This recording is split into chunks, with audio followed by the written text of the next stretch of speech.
Hello Australia, welcome to My Millennial Money Express. A good friend of the My Millennial community, Vince Scully, is joining me today. Hey Vince, how are you? Good, Glen. I want to encourage you today, and hello if you're watching on YouTube, it's the Glen James channel, not the My Millennial Money channel.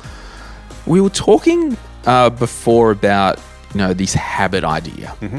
And we've both read the book Atomic Habits by James Clear, and we would recommend that to anyone to read. Now, I was thinking the premise of that book that took him, a year to write, probably, and 250 pages was don't focus on the goal. I didn't actually count the pages. Yeah. Don't focus on the goal, focus on the habit. And that got me thinking, Vince, with my own personal health. So that book kind of changed the life in a couple things. I need to focus more on my own personal health. So like, do I actually value health? Mm-hmm. So I've had to do this thing and it can be overwhelming that, I've got to lose this much weight. I've got to eat this much or eat that type of food or whatever. But I've dialed it down to, I just value my daily walks and exercise and not really worrying per se about this end goal of being this type of person. Yep. So I was thinking, when it comes to our money, do we value being wise with money? Do we value respecting money? Do we value Do we as individuals or we as society? Well, the society one we probably don't have time for. I'll need Jordan Peterson or someone here to help with that one. But as an individual, do I value and respect the money? Do I value being a wealthy person? Mm-hmm. And for me, and a lot of the listeners, we want the big share portfolio. So someone might want a share portfolio of $400,000. I can't just go and dump 400 grand in. But what I can do is choose a quality investment and value being good with my money and just become an investor, which means I systematically just invest. I just focus on that habit of investing and not really looking at the amounts, because we know a good quality investment with a good quality track record will return more than cash over the long term. So that really doesn't matter. And a lot of people focus on that. I need this investment with this MER and low fees, or you know what I mean? So people do get obsessed about the how. So on Facebook, you'll see people arguing about whether I should use CommSec or Self-Wealth.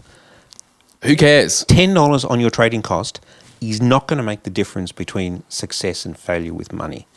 One of the big things that I always talk about is that success with money is not about 1,000 small decisions made well.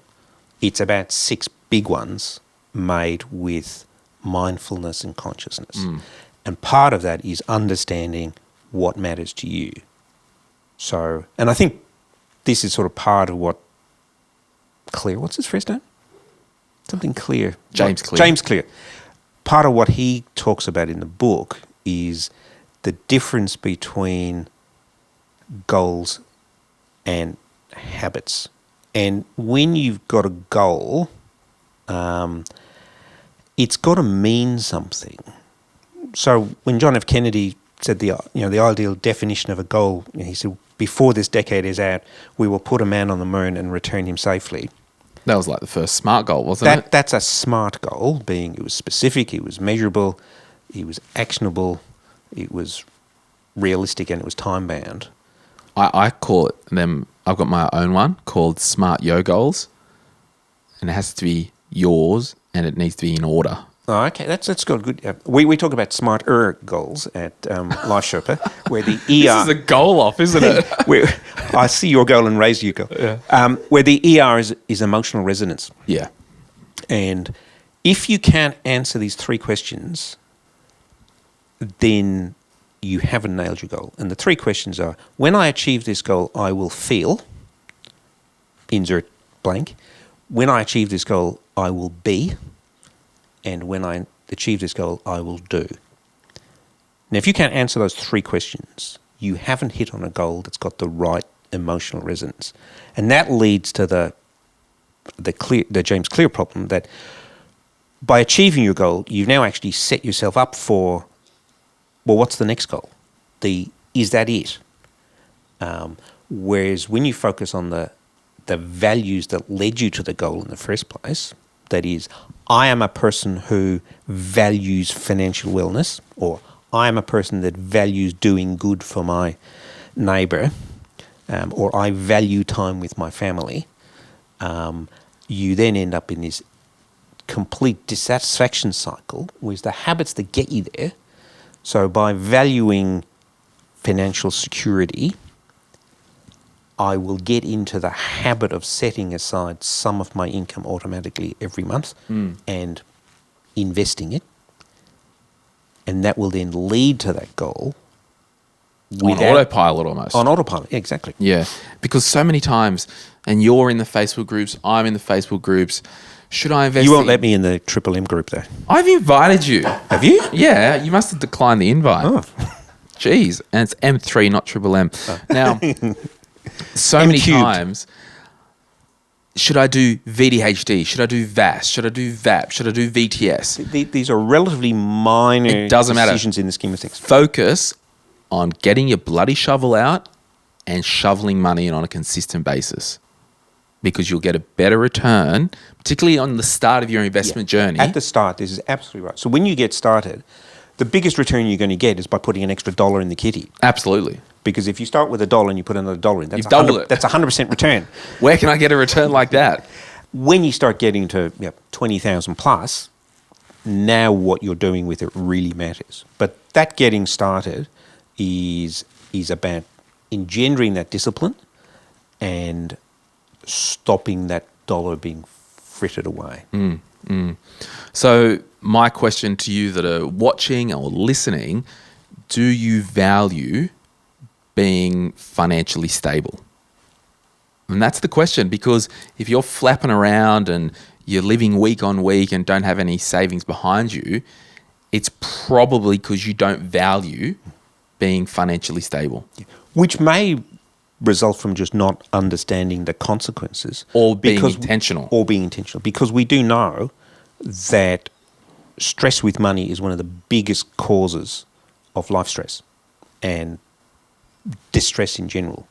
So once you actually can simplify, automate, and get those hygiene things sorted, the rest of your life actually becomes so much smoother. How bad are humans though? Like, We are terrible. we are disgusting. Like, my I never thought cars. you were human. But No, that's right. I mean, it was only recently, and I guess when you get older, you have more of these thoughts. It's like, I don't value tell me when you get my here. own health. Yeah, but it's just like a lot of humans will put premium fuel in their bloody car.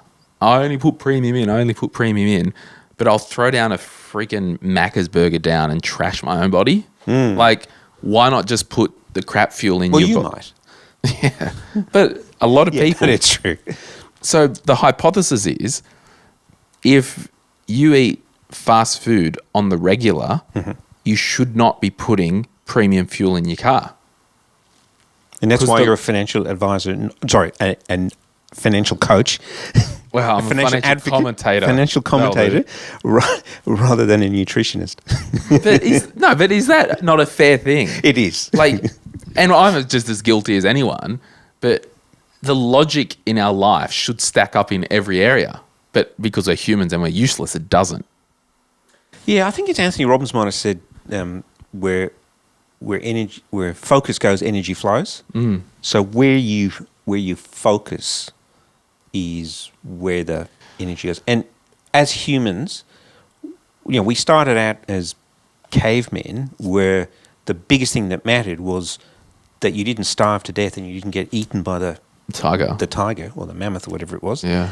And so we focus on this immediate sense of well-being. Like, what do I want now? I need a kebab. It's 2:00 in the morning. I need one. The old kebab.